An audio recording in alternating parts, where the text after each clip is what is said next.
The moment I signed my name away, I felt nothing. Not grief, not fear, not the collapse everyone in that room seemed to be waiting for. I felt the pen move across the paper the way it used to move across 1,000 invoices in another life. Steady, unbothered. While my husband sat 3 feet away, trying not to smile like a man who'd just won an argument he never actually had to make. He thought he'd taken everything from me. He had no idea. He'd just handed me back something he could never take away again. The conference room smelled like burnt coffee and printer toner. The kind of smell that clings to a place where marriages come to be filed away like paperwork. I sat at the long table in the gray suit I used to wear to client meetings, hands folded in my lap, and across from me, Marcus Reyes sat like a man already halfway out the door. He'd worn his good jacket, the navy one from the trip we took to celebrate the company's first profitable year, and he kept checking his phone under the table, probably texting Danielle, probably telling her it was almost over. He was getting the workshop, the one with the tin roof I used to complain leaked every spring, the one we'd bought together with nothing but a loan and my signature as collateral. He was getting Reyes Metalworks, the company I'd kept solvent through 2 supply chain crises. With spreadsheets he never once opened. He was getting the truck fleet, the equipment, every account with both our names stitched across it after 19 years of marriage. I was getting the kids. Julian and Sophie. 17, 8 months from leaving for college, 8 months from not needing much of anything from either of us. My attorney, Renata Blake, leaned toward me one last time before the mediator called us back to order. She'd been arguing with me for weeks, ever since I told her my plan, and I could still hear the disbelief in her voice from that first meeting. The voice of a woman who'd spent 30 years protecting her clients' interests, watching one of them calmly hand hers away. "Vanessa," she whispered, her pen hovering over the settlement page like she still believed there was time to stop this. "You don't have to do this." I looked at her and meant it completely when I said, "That's exactly why I'm doing it." She didn't understand, not yet. Nobody in that room understood, except maybe the version of me who'd sat in a lawyer's office 14 years earlier and asked for something nobody thought I'd ever need. Before I take you back to how it started, I want to say something to whoever's listening right now, wherever you're watching from tonight. If a story like this is the kind that keeps you company, if you've ever needed to hear that quiet endings can still be powerful ones, go ahead and hit subscribe before we go further. It costs nothing, and it means everything to a small channel like this one. Now, let me take you back to the beginning, because none of what happened in that conference room makes sense without it. I want to be honest about something. There's a particular kind of quiet that settles over you when you realize the life you built with your own hands has quietly stopped counting you as one of the builders. My name is Vanessa Cole. I'm 39, and for 11 years before I met Marcus, I worked as a corporate accountant, the kind of job that teaches you to read a company's real story underneath the story it wants to tell. I met Marcus when I was 26, at a hardware supplier's warehouse of all places, both of us waiting on a delayed order. He was 28 then, running a 2-man metal fabrication shop out of a rented garage, welding custom railings and gatework for contractors who paid him late and complained anyway. He had scarred hands, sawdust and metal shavings caught in the cuffs of his jacket, and a way of describing steel like it was something alive. The give of it under heat, the memory it holds even after it cools. I fell for that description before I ever fell for anything else about him. We dated for a year in cheap diners and the front seat of his truck. And I remember exactly the night he told me he wanted to build something that would still be standing after both of us were gone. I believed him completely. We married the following spring, folding chairs in my parents' backyard, string lights strung between 2 maple trees. My mother crying into a paper napkin because she said I looked exactly like her on her own wedding day, before everything in her marriage quietly came apart at the seams.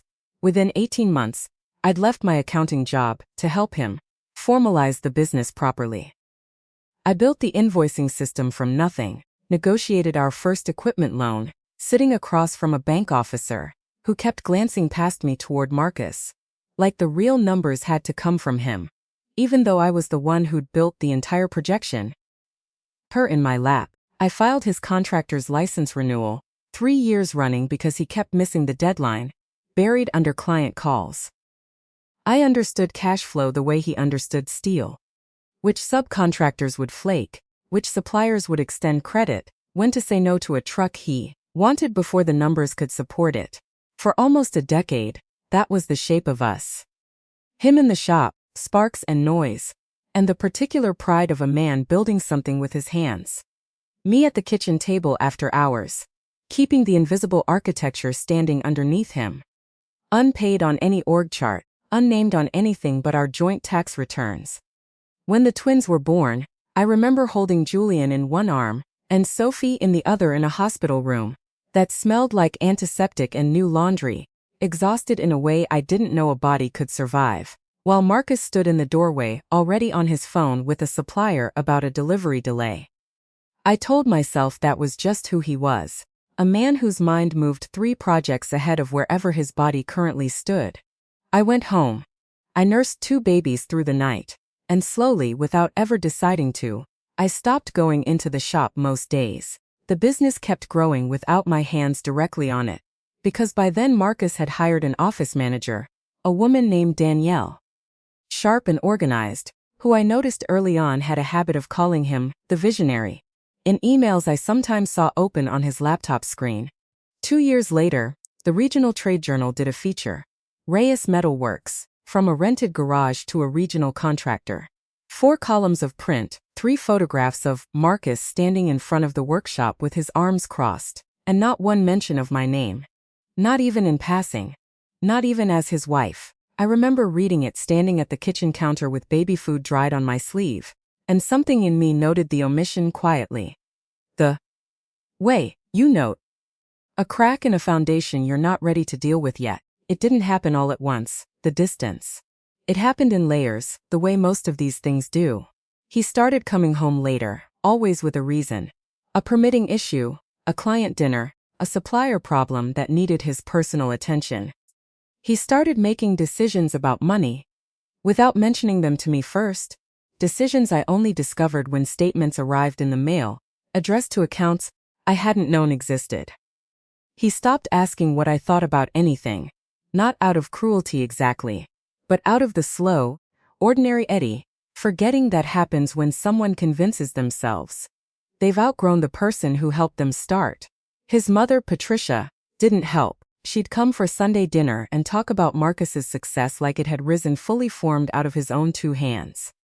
"My son built all of this himself," she said once, swirling wine in her glass, glancing at me the way you'd glance at hired help, who'd wandered too close to the good china. I never corrected her. I told myself the truth didn't need an audience to still be true. That was who I was. A woman who watched more than she spoke, who believed dignity meant not making a scene, even as the scene quietly built itself around me. Brick by brick for years. 3 years ago, on an ordinary Tuesday afternoon, I was sorting the mail at the kitchen island. Mostly bills and school flyers. When I found an envelope addressed to Marcus, marked confidential, from a wealth advisory firm I didn't recognize, I almost set it aside the way I'd set aside 100 envelopes before it. I didn't. I opened it instead. It wasn't a bank statement. It was a confirmation notice describing an asset restructuring that had already been completed. Funds moved into a holding entity, with a name that meant absolutely nothing to me. Structured, as far as I could tell, purely to separate certain assets from anything the marriage could later claim. The restructuring had been initiated 18 months earlier. 18 months before either of us had ever said the word divorce out loud. I didn't confront him that night. I sat with it instead, the way I'd learned to sit with most things. Turning it over in my mind while I made dinner, helped Sophie with a chemistry worksheet, listened to Julian complain about his coach. Then I called an old colleague from my accounting days, a forensic auditor named Farah, who owed me a favor from years back, and I asked her, carefully, hypothetically, what it would mean if a business owner started quietly restructuring assets while his wife had no idea it was happening. "It means," Farah said. He's either protecting himself from a lawsuit, or he's protecting himself from you. I already knew which one it was. Over the following weeks, I pulled at the thread quietly, the way I used to trace discrepancies in a ledger. Never announcing what I was looking for, just following the numbers until they told me the truth on their own terms. Marcus had begun the restructuring process, not long after Danielle started appearing in far more of his calendar than an office manager's role should have required.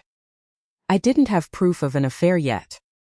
Only a feeling, the particular exhaustion a wife develops when she stops being asked where she wants to go for her own birthday dinner.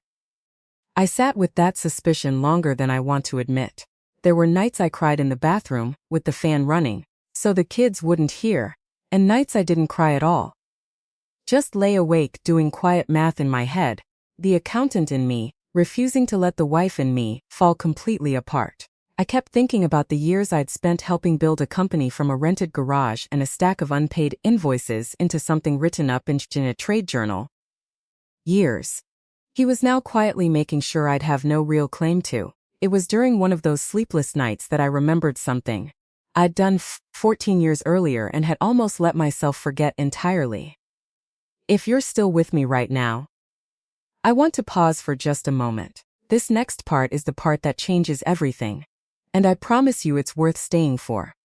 So if you haven't already, go ahead and subscribe now, because I don't want you to miss where this goes. When Marcus and I first incorporated the business, fresh off 18 months of operating as little more than a handshake and a bank account, I insisted, against his mild irritation at the time, that we bring in an actual corporate attorney to draft our founding agreement properly, instead of using a template he'd found online for $40. I'd grown up watching my own mother lose nearly everything when my parents' marriage ended, because hardware business had quietly absorbed every dollar she'd ever contributed to it, and the paperwork, drafted by a lawyer my father trusted, had never once used her name.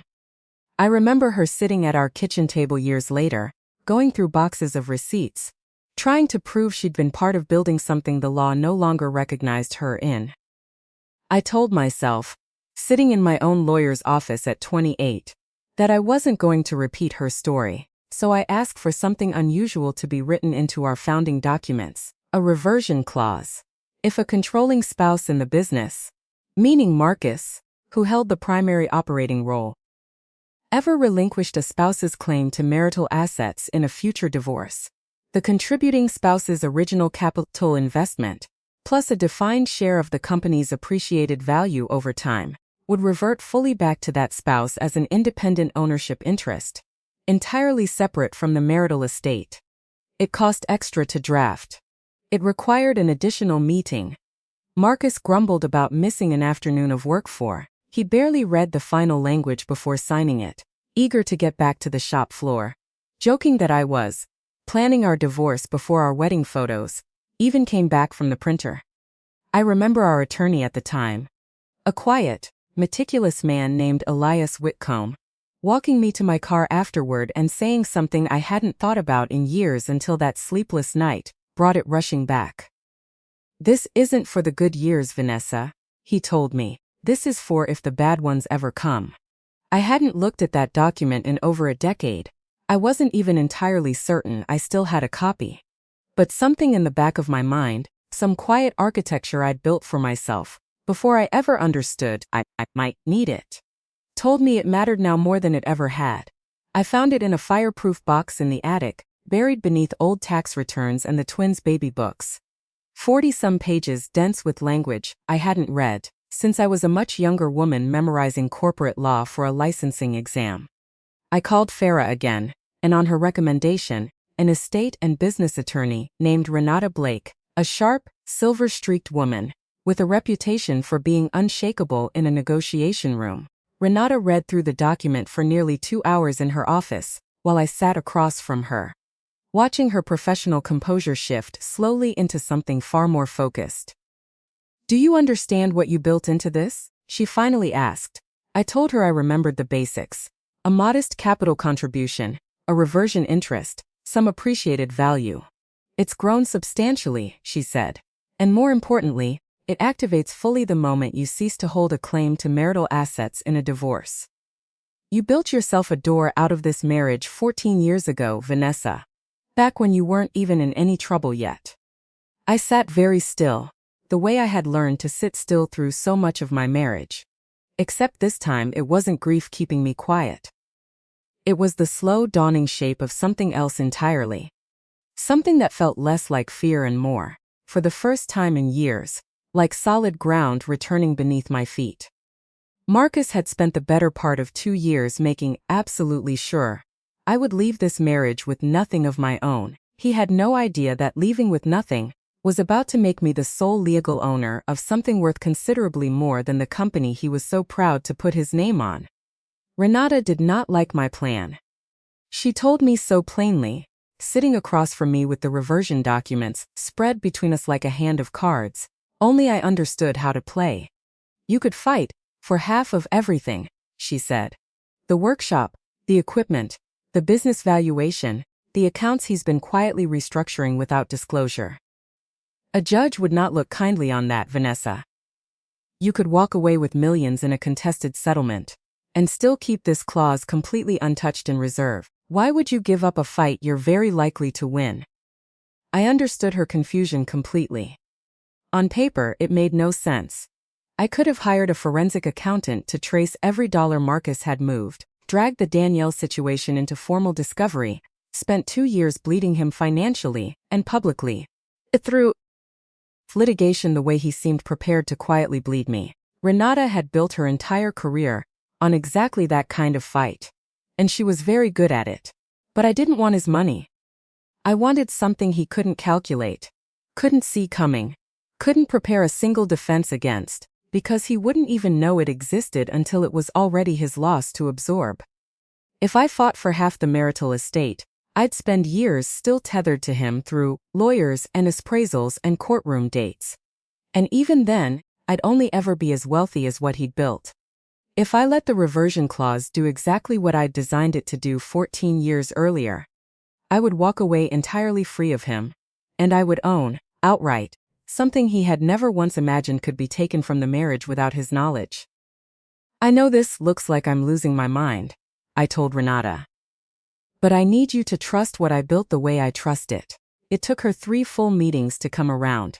And even then, I don't think she fully believed I wouldn't change my mind the morning of the hearing.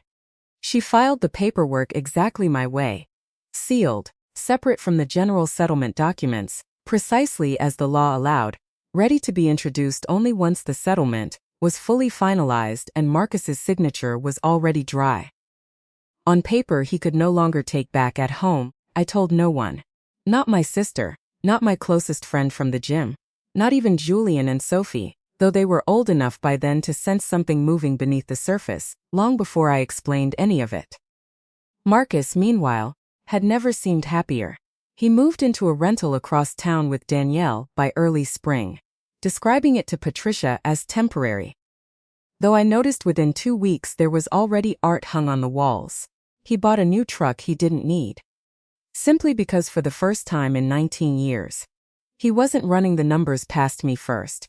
Patricia took me to lunch once during that stretch, ostensibly to discuss the twins' college plans, though I understood within the first 10 minutes it was really an audition for her role as the reasonable mother-in-law's helping smooth things along. Marcus built that company from nothing, she reminded me, stirring sweetener into her iced tea. It wouldn't be fair to tear it apart in court. I'm sure you understand. I told her I understood more than she knew, and let her interpret that however she wanted to. The hardest part was never Marcus. It was never even Patricia. It was Sophie finding me in the kitchen one evening. Lease documents for our future apartment spread across the counter, asking the question I could see she'd been holding for weeks. Mom, why aren't you fighting? Everyone knows what he did. Everyone knows about her. I set down my pen and looked at my daughter, 17 years old, already so much sharper than I'd been at that age. And I told her the only truth I could offer without giving away the whole plan. Sometimes winning doesn't look like fighting, Soph. Sometimes it looks like letting someone believe they've already won.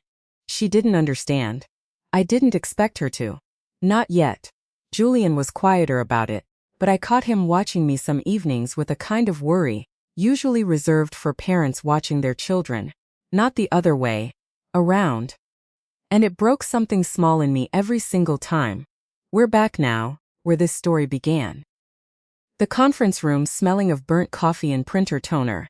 The mediator moving through the settlement with the brisk efficiency of someone who handles a dozen of these a week. Marcus had signed everything already. The workshop, the company, the truck fleet, every account.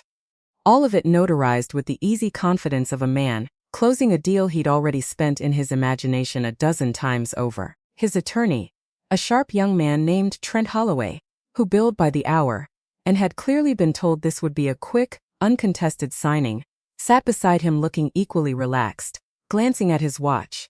The mediator, a retired judge named Alvarez, brought in to formalize the agreement, had been moving briskly until she reached the folder Renata had filed separately from the main settlement docs. I watched her posture change the way a person's shoulders square when a routine task suddenly becomes something else entirely. "Mr. Reyes," she said, setting the folder down, "are you aware of a reversion clause filed under the original Reyes Metal Works founding agreement?" Marcus's face did something I'd never seen it do in 19 years of marriage. It went blank, then confused, then, as the seconds stretched, something close to afraid. "What?"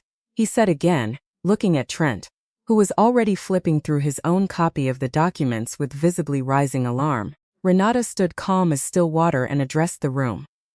"This clause was executed by both parties 14 years ago, at the company's founding, Your Honor. It is a fully documented reversion interest, entirely separate from any marital property, triggered the moment Mrs. Cole relinquished her interest in the marital estate today. Precisely as she has done, of her own free will. As this proceeding has already confirmed." Trent was reading faster now, his composure cracking at the edges. "If this is being triggered by the terms of today's settlement, we need time to review this." "There is nothing to view, co-counselor," Renata continued, unbothered. "It is a private instrument, executed independently of these proceedings 14 years ago, and it does not require this mediation's involvement to take effect." I sat perfectly still through all of it, my hands folded the same way they'd been folded an hour earlier, though something in my chest had loosened like a held breath, finally released. I didn't look at Marcus. I didn't need to. I could feel him staring at me from across the table, and in that stare, I could hear every question he didn't yet know how to ask. Judge Alvarez turned back to him. "Mr. Reyes, I'll ask you directly. Were you aware, prior to signing today's settlement, of the existence or the terms of this clause?" His mouth opened, closed, opened again. "No," he finally said, his voice smaller than I'd ever heard it. "I had no idea. Did anyone conceal this information from you? Was it withheld during discovery?" "No, Your Honor," Renata answered before he could.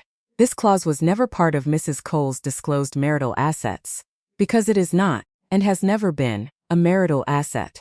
Mr. Reyes was under no obligation to inquire about a document he signed, and chose not to revisit for 14 years. And Mrs. Cole was under no obligation to remind him of paperwork outside the scope of these proceedings."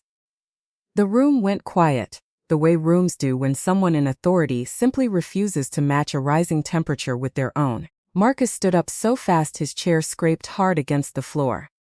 "This isn't right," he said. His hands braced against the table like he needed something solid to hold him upright. "She hid this from me. She let me sign without telling me what she still had a claim to." "I never lied to you, Marcus," I said, and my voice came out steadier than I expected. You asked for. "I gave you everything you asked for." His attorneys tried for months afterward to have the clause thrown out entirely, hiring a specialist known for aggressive appeals. But I.S. Whitcomb had drafted the language too carefully, 14 years earlier, for that door to open. Every signature witnessed. Every disclosure legally sound. Every asset Marcus received was exactly what he'd asked for and fought for in mediation. The clause hadn't been hidden through deception. It simply had never been his to ask about. And ignorance, however bitter, was never going to be grounds to unwind an agreement he'd entered, with his eyes wide open, and his certainty wider still. The final ruling came 6 weeks later. Renata read it to me over the phone, her voice carrying the quiet satisfaction of an attorney, watching a plan she'd once doubted prove itself sound. Marcus Reyes had not been defrauded. He had simply never asked the right questions of a wife he'd stopped seeing as anything more than the woman who kept his books and raised his children. Patricia came to see me once near the end of it all, standing on my new porch, her composure considerably thinner than the last time I'd seen her. "You could have warned him," she said. "Not quite an accusation, not quite anything else either. 19 years, Vanessa. You could have said something before he made such a fool of himself." "He made a fool of himself the day he stopped asking what I knew," I told her. For the first time in 17 years, Patricia Reyes had nothing to say to me at all. The truth, which I only fully understood in the weeks that followed, was that Marcus had never actually built an empire alone. He'd built a good business, profitable and respected. But a business is not a fortune, not in the way that matters. A fortune is what survives you, what compounds quietly in the background, while you're busy convincing yourself and everyone else that you did it all with your own 2 hands. I had understood that, in some instinctive way, long before I ever needed to. Sitting in a lawyer's office at 28, half listening, distracted by wedding planning, building something patient and protected for a version of myself I hoped I'd never actually need to become. Danielle didn't stay once she understood. There wasn't a windfall coming her way. Once she realized the man she'd attached herself to had a mortgage on a workshop he no longer solely controlled. And a business that, without my quiet management behind it for over a decade, was already showing cracks in its cash flow that a hired office manager hadn't caught in time. Marcus had built his identity on being a man who needed nothing and no one. For the first time in his adult life, he was about to find out exactly how much of that identity had been true, and how much of it had simply been me, standing quietly behind him, making sure he never had to find out otherwise. 8 months have passed since that afternoon in the conference room. Marcus still has everything he fought so hard to keep. The workshop with the tin roof. The business with his name painted across every truck. The equipment, the accounts he guarded so carefully during our divorce, certain that holding on to them meant he'd won. I never went back for any of it. I never wanted to.